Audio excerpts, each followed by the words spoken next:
absolutely believe there's a reason. This news has been making headlines. The goddamn Puritan. Is this viral meme right?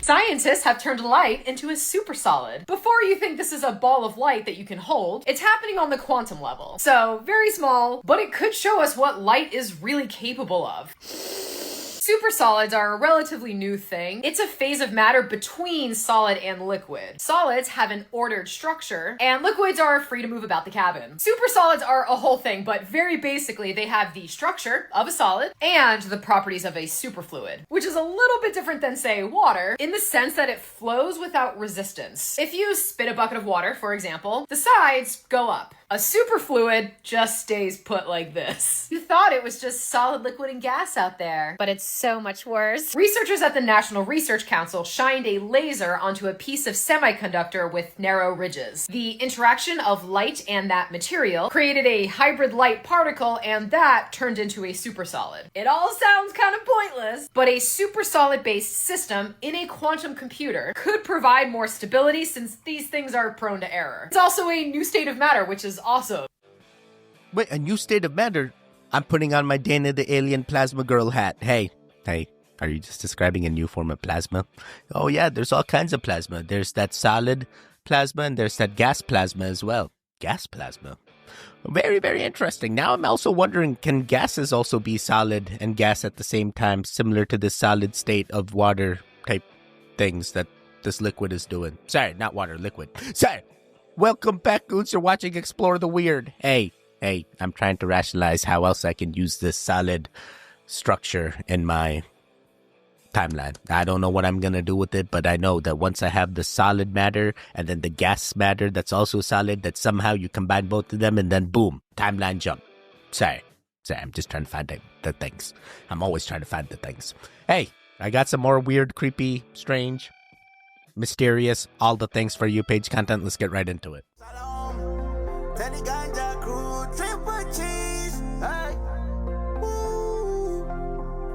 Yeah, let's go to the mountain.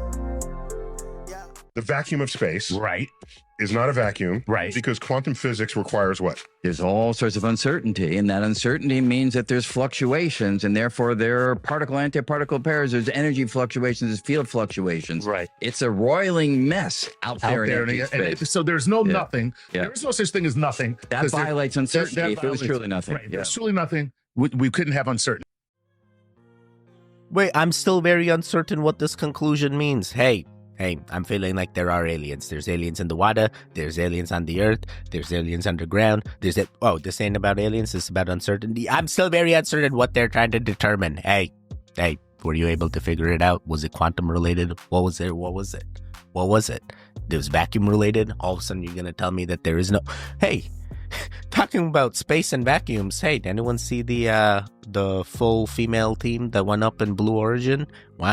Wow, amazing. They did the things. They went up into lower orbit, called it space, and then we're like, yep, 10 minutes. That was all that. Sorry, this turned into something else. My new favorite thing is happy face spiders. Look, they're very small and timid, and each one has a different face on their abdomen. This one's like a 9 to 5 average Joe. Look, this one's really cute. This is probably my favorite one. This one's also cute in a pitiful way. But fuck this one. I hate this one. This one's cute. It looks really excited. This is a goddamn maniac. This one committed arson and got away with it. I don't know how to feel about this one. You look sneaky, you know? Up to no good hijinks and tomfoolery. And this one...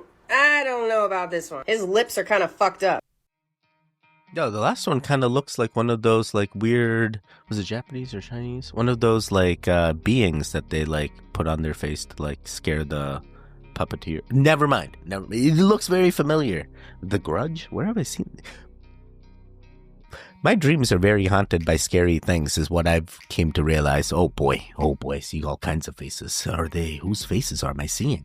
Are they just spider faces in some other timeline that Teddy's turned into some kind of bug observer? What are the bug observers called?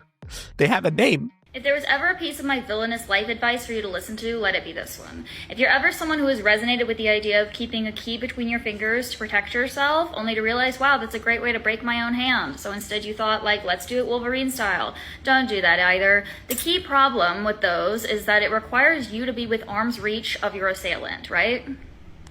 Meaning you are within arm's reach of your assailant. We don't want them to get close to us, and bonus, we want to try to avoid them being interested in us from the get-go, from afar.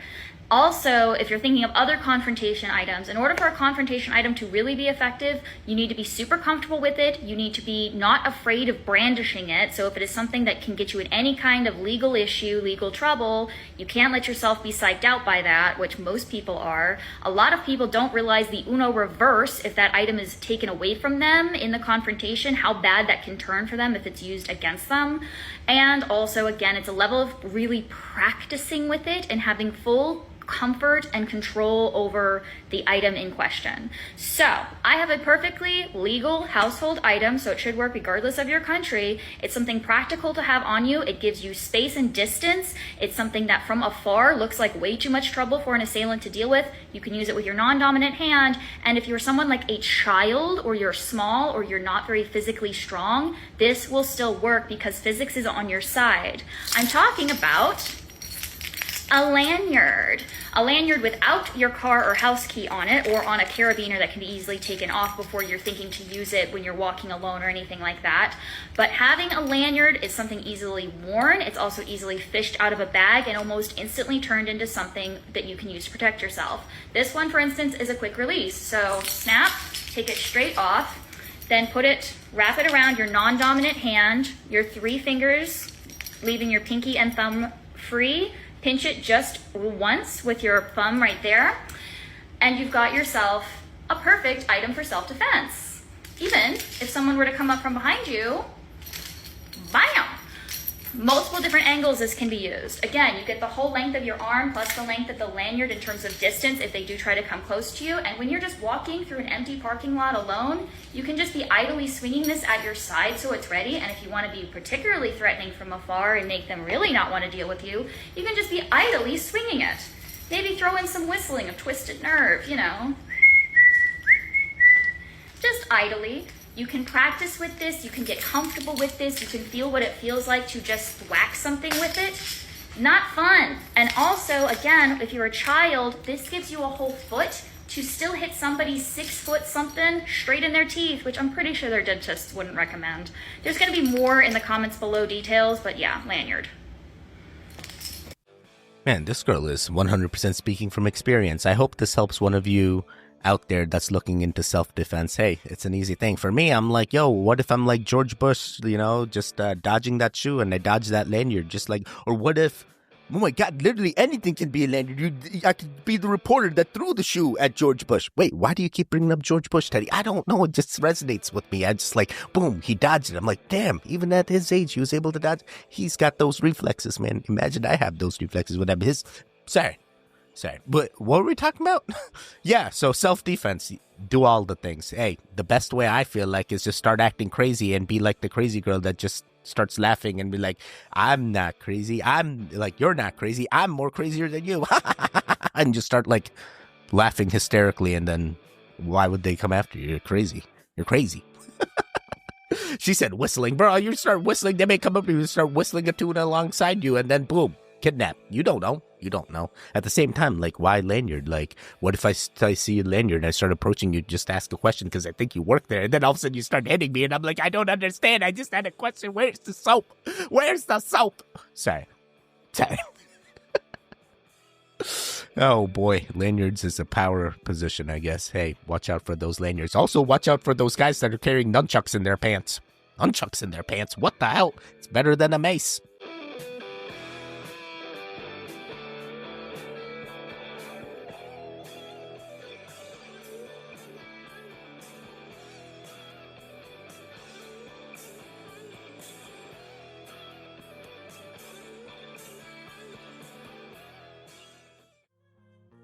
Wait, what? What a 4-dimensional tesseract looks like in our 3rd dimension? But, like, how can we see the 4th dimension if we're in the 3rd dimension? Wait, what? Can we sense a 4th dimension? Also known as a 4D hyper... I mean, I've heard of the 4D hypercube, but, like... That's just a visual representation of what it would be like. What if all the squares? What if there's other versions? I have many things. I have many questions now. What does this mean? What does this mean? Can we just start creating 4-dimensional things right in our own universe now? And then that's it? I don't need to wait for the teddy that unlocks the 6th dimension and has the 6 arms? No? I can just go right to the 4th dimension? I already feel like I'm in the 4th dimension, though. I got to visit Stonehenge a few years ago, and I absolutely believe there's a reason these ancient cultures were building these stone monoliths all around the world, right? And I'm talking Stonehenge, Easter Island, Machu Picchu, Gobiblia Tepe, the oldest known temple in the entire world, right? It was buried, though, intentionally around 8000 BCE. Now, why did they do that? I think it's because they were protecting it from solar flares. That's why all these stone monoliths track the sun, because solar flares can cause havoc. And if one hit that was stronger than the Carrington event back in 1889, if one hit back in the ancient days, it would cause widespread fires. It would cause climate change. They would have been exposed to radiation. Now, did that end the Younger Dryas period 11,700 years ago? Because based on the sun's cycle, it should have been at solar maximum about 11,700 years ago. And we're at solar maximum right now as well. So we're at risk for solar flares. And it would be much worse if we were hit with a solar flare today, because we are so reliant on technology, and a solar flare would knock out all of that technology. But back to the monoliths, because it makes so much sense when you think about all of them were built in a similar fashion. They all tracked the sun. There's tons of cave paintings of the sun exploding, and there's tons of legends of the sun exploding and burning people. I'm telling you, it was a solar flare that ended the Younger Dryas. Wait, are we sure it was the sun doing this and not spontaneous human combustion? I have a fear of spontaneous human combustion, so, don't do this to me. Now, not only do I have to worry about spontaneous human combustion, I have to worry about the solar flares that are going to do the same thing, and then boom, we just incinerate. Oh, no, wait, I'm ready for all resets. Let the reset happen. I'm ready. I'm married to a doomsday prepper. We're going to get through it. We're going to be the cockroaches that live forever. Hey, have those backup plans just in case she's right. Hey, we are at solar maximum. They say it's going to end soon, and then soon the peak, this is the brightest the sun will ever be, and then finally it'll go back to its regular color. That's what they keep telling me. How you doing? Are you enjoying this content? Well, guess what? I'm enjoying that you're a returning audience member watching the content, but I need you to do one thing more. I need you to be a goon and do the goon things.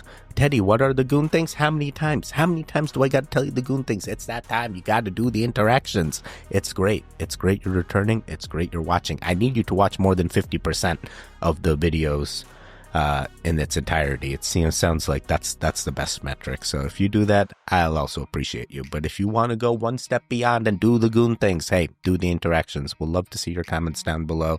Would love to see you like the video as well. And you want to be a true trooper, go ahead and subscribe and hit that bell notification.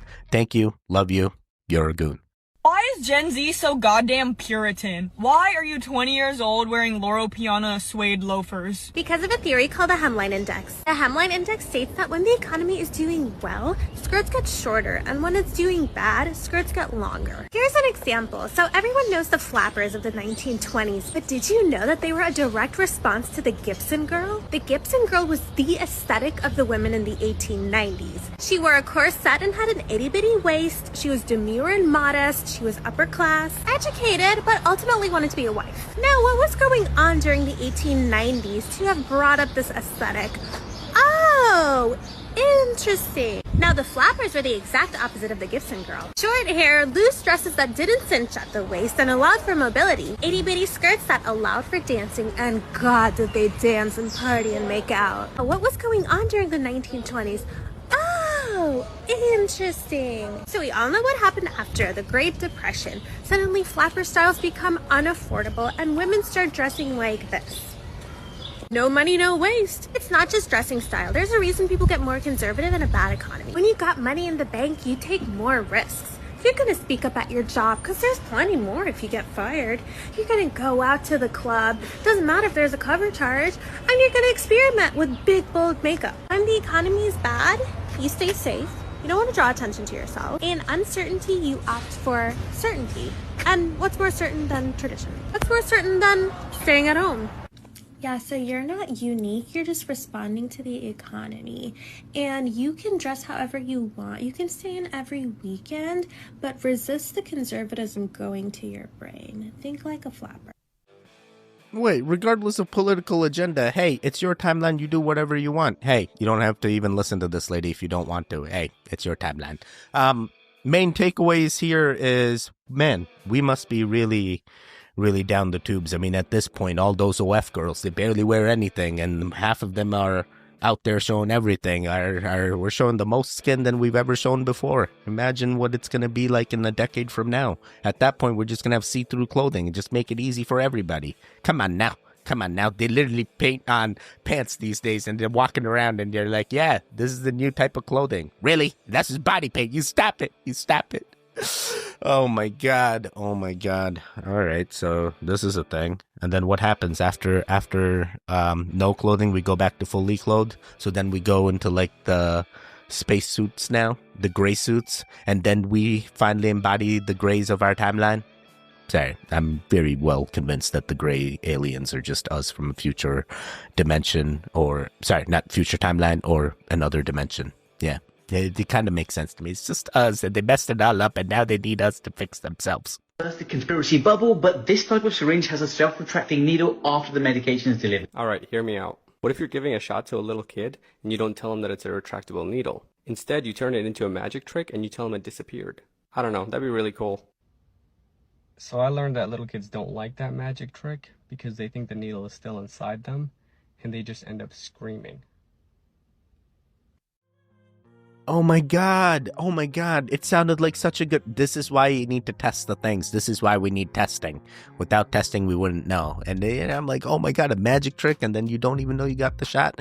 You know, I've seen that some doctors, especially when dealing with giving shots to kids, they'll like pinch in a different spot so it takes away from like the pain. They got some interesting techniques now to get those shots administered. And usually the crying starts after the injection is done. It's very rare, at least in my experience for my children, that they're crying at the time of the injection. It's like after, as soon as it's removed, I feel they start the crying. But regardless, I'm a big fan of retracting needles. It's one of the ways I even get my own Crohn's medication, Stelara, right into me. So yeah, that needle goes right back in, and I'm like, oh my god, that's so cool.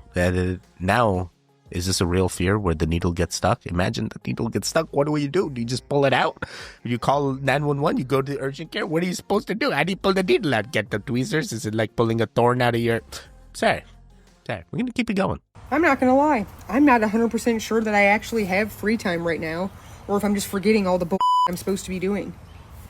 This relaxing thing, though, it's kind of peaceful.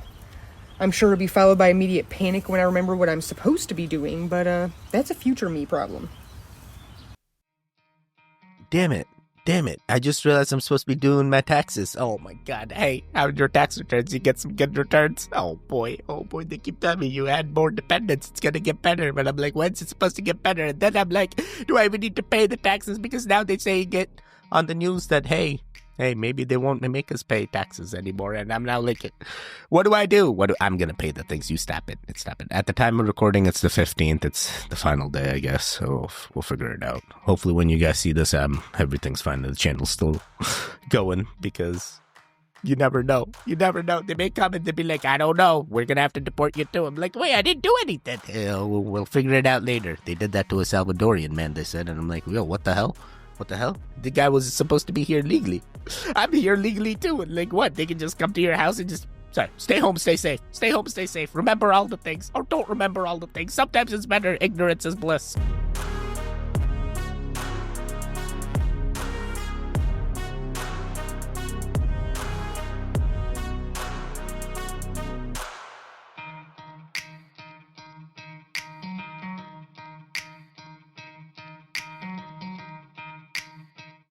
Oh my god, dude, my wife watches this show like, oh my god, is it 90 Day Fiancé? Married at First Sight? I don't know, she watches some show. There's this guy named Gino in there, and like they do an open marriage, and like the girl's like, you know, basically lays it on him like, hey, this you can pick the guy, you can do blah blah blah, but the girl already has a guy in her mind. They like do a video chat, and like and it's so obvious, like the girl doesn't even want to be with Gino, she just wants to be with this other guy. But in Gino's mind, you know, in order to save his relationship, he's gonna do whatever he can to keep that girl happy. And if that girl's gonna be happy somewhere else, you know what ends up happening at the end? Fast forward to the season ending here, and basically she ends up getting pregnant by the other guy, and she's like, hey, guess what, you do something with someone else and you get pregnant. And I'm like, bro, Gino said you use protection. You definitely did not. No, you don't know what happened. You could have broken. Yeah, sure. I'm sorry, I'm sure there's some story. Hey, before you go down this route, just understand that other people went down this route. Understand their experiences before you decide to open anything up. Just do some research. You're just doing research. Just seeing if it's going to work for you. It doesn't mean, hey, you're going to all of a sudden open. No. Just know that most of these, 99% of the time, fail. Maybe there's that one community that it's working for in Utah because their church is telling you that, hey, you can have multiple. No. You stop it. You do whatever you want. We got to be living in a Black Mirror episode. And they calling this nubbing. They attaching this little device to their brain, but they calling it a game. Listen to this bullshit. Gen 9 processor, increased temporal stability, and full spectrum memory curation.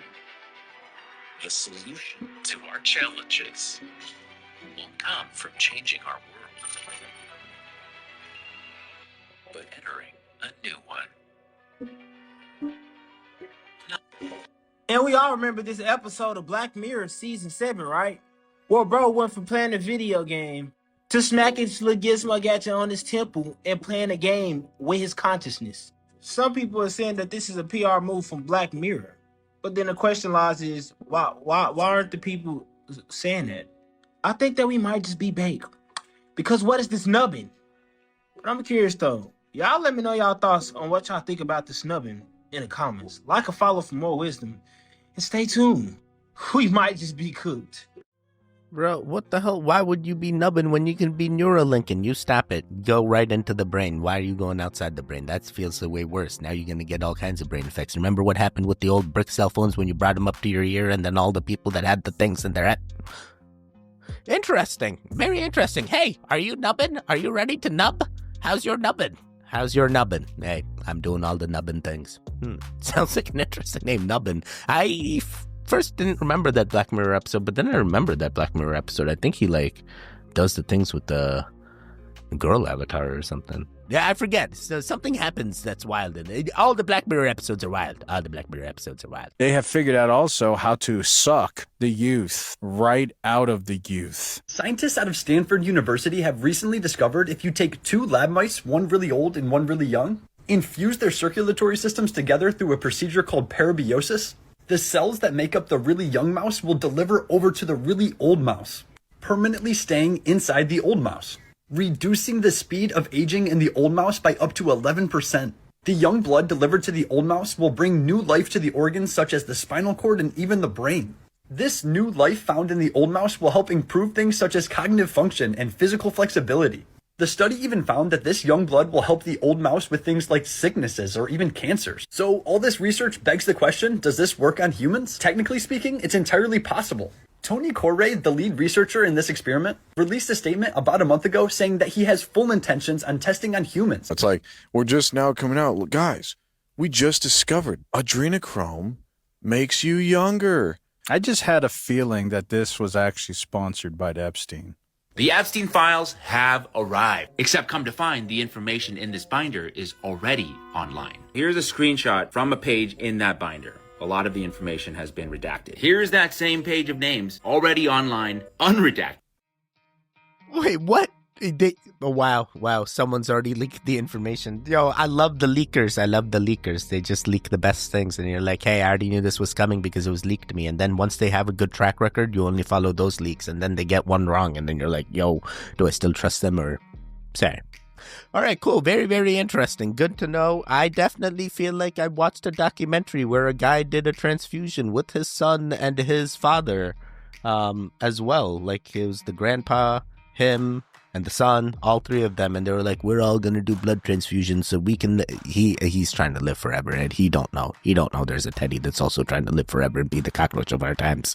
Oh boy, it's gonna be a race, buddy. It's gonna be a race. This news has been making headlines. The Y chromosome is disappearing. The logic being that 166 million years ago, the X chromosome and the Y chromosome used to be the same size. But since then, the Y chromosome has lost a significant number of active genes, shrinking from 900 to 55 genes. So if you follow the logic to the end, it implies that in the next couple million years, men will go extinct. But that's not true, nor is it the question that we should be actually asking. What we should be focusing on is why the Y chromosome is seemingly disappearing. Most chromosomes come in pairs in case of any harmful mutations. It's like nature's backup system. But alas, the Y chromosome does not. It is a single Pringle. As a result, this sadly means that the Y chromosome cannot participate in this genetic swap meet. Instead, it continues to accumulate these mutations until the genes basically go kaput and disappear completely. It's actually not that wild to state that the Y chromosome might end up disappearing forever, especially since it's already happened. The Amami spiny rats don't have a Y chromosome, but they used to 2 million years ago. Turns out that the male rats had a duplication of SOX9 on their chromosome 3. And SOX9 happens to be a key gene in the SRY region that signals to the embryo to grow testes, meaning it ultimately has the same effect as the Y chromosome. With two genes doing the same job, there was a redundancy. So over time, the Y chromosome disappeared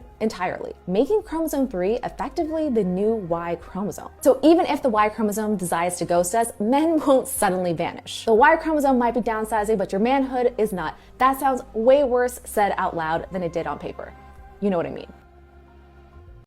Wait, how do you know if the Y chromosome is downsizing? How do you know the manhood ain't downsizing? Because they keep telling us they're adding all kinds of things in the water, and all these new generations are getting smaller. It's very interesting. Teddy, what were you going to say? Smaller brain? You stop it. You stop it. They're doing all kinds of things in water. There's all these estrogen things and all these things, and then even the girls are going through.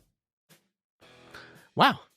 I am quite spiraling in my head right now. I am literally off the rails. What is happening right now?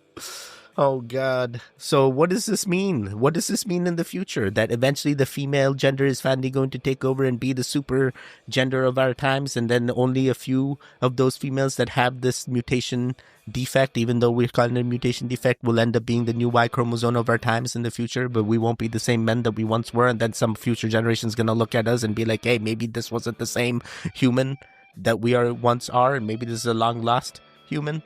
I don't know. What does this mean? We just turned asexual and now we don't even need them. Oh, God. He was in a relationship for years with this dolphin, like legitimately dating it and like doing sex acts. And dolphins You gotta be making this up. No, this is real. This is real. And dolphins have sex for pleasure. So she was fucking him for pleasure. How do you know that? Because dolphins and pigs are the only mammals that have sex for pleasure. How do you know that? I don't know.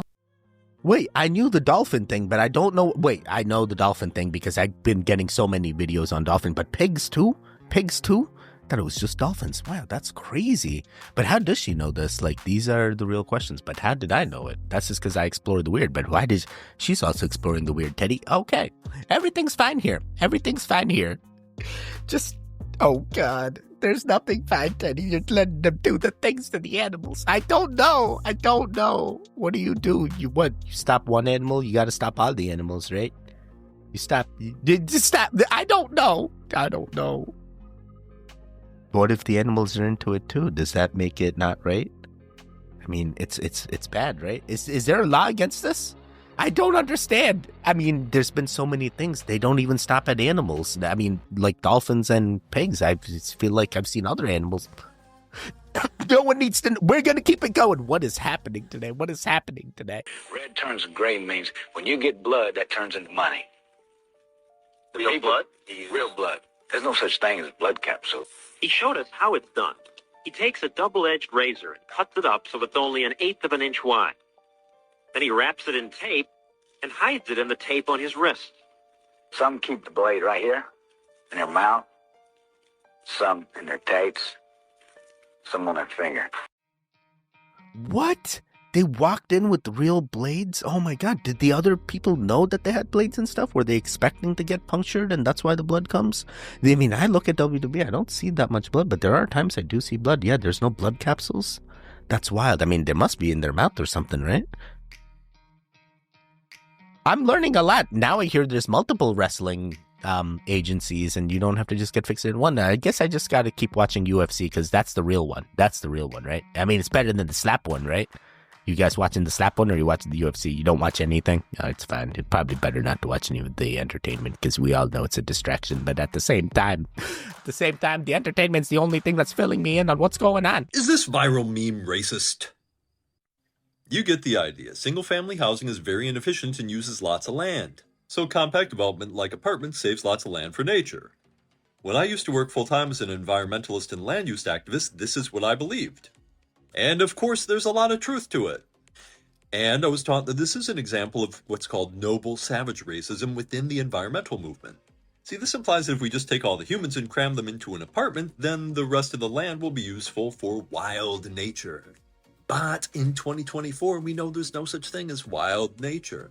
See, in a historical context, this whole island here, like any place else, was probably lived in by an indigenous population. Yet, within the environmental movement, there's this implication that that native population just lived transparently as noble savages on the land, like they were wild animals. Instead, we now know that what looked like wild nature to us Europeans was actually their gardens. If you just move all the people into the apartments, this won't be a healthy ecosystem. One example of that is what scientists call messification. What Europeans thought was wild nature was actually a managed ecosystem. Without that active management, the forest actually gets too full and too dense, which reduces the health of the forest and its value to native plants and wildlife. So now that we know that health ecosystems require indigenous management, we have two options for how to get there. A lot of modern environmentalists still want this. They call it the half-Earth strategy. The idea is if we remove all the humans from half the Earth and cram us into compact development, then the other half of the world can be used for wild nature. Again, it relies on the noble savage myth, and it gets used to justify the removal of indigenous people from their lands. The alternative permaculture strategy is yes and. Yeah, some compact development is good, but we actually need humans to live as a keystone species in health ecosystems, to keep ecosystems healthy, and grow our food. And we should promote indigenous rights and occupation of land wherever possible too. And we can use that traditional indigenous land management as a model for how we can live. It don't have to be all lawn. Yeah, I kind of like this. I also kind of like the half-Earth as well. I mean, it's extreme, but maybe we need that extreme if it truly is going to be an issue. But at the same time, who says we're still gardening outside? I hear most of our vegetables and fruits are now coming from factories and warehouses just doing the things inside. Eventually, the houses are going to be the woods of our time. And then what? The earth turns from a blue-green marble to just a blue and whatever the color of the roof marble. Would we have metal roofs then? Everything's just like chrome. Stainless steel roofs for everybody. We're basically stainless steeling the earth. Oh my god, that's like building an entire armor cage around. Sorry, Spider. Gonna do 3 more. Do you know there's actually studies that show that parents who roughhouse play with their children when they're younger, those children grow up to be more confident.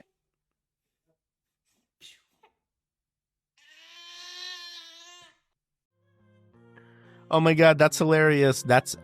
I'm in a similar boat, except mine doesn't cry. Mine loves being roughhoused. It's my wife that's like, you stop the things, and then I feel bad. And I'm like, wait, was I being too rough? But now I gotta show her this video and be like, you stop it.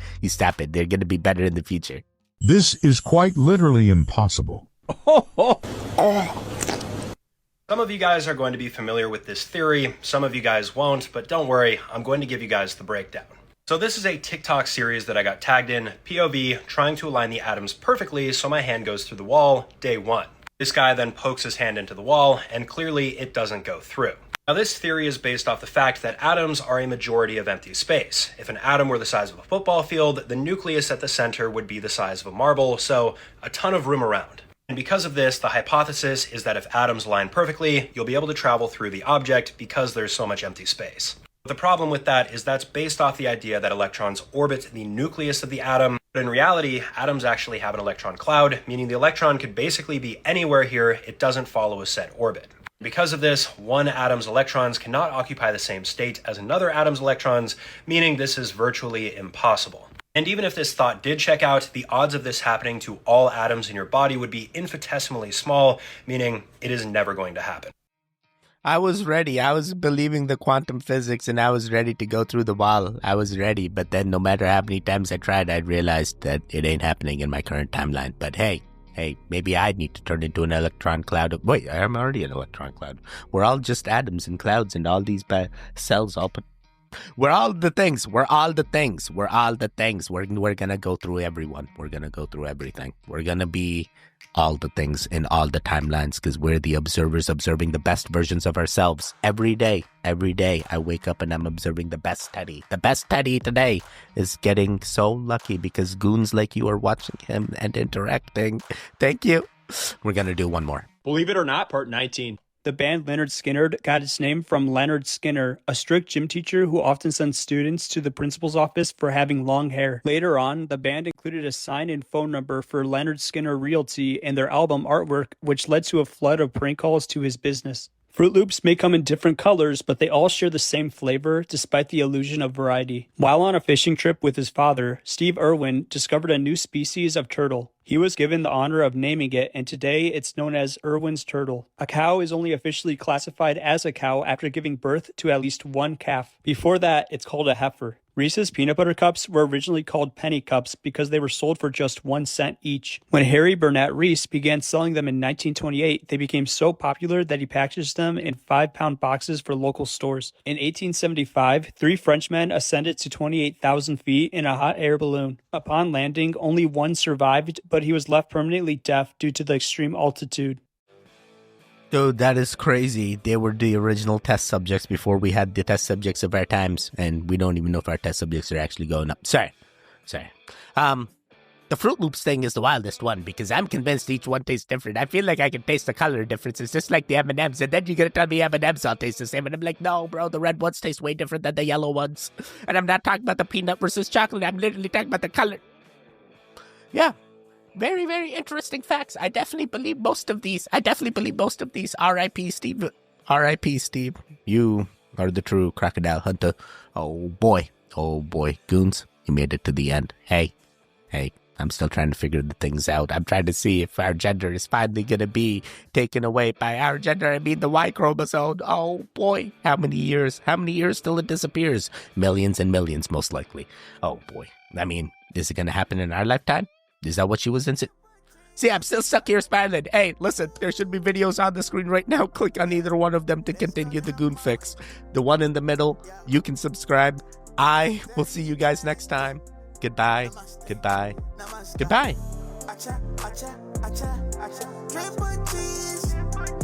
Wake up.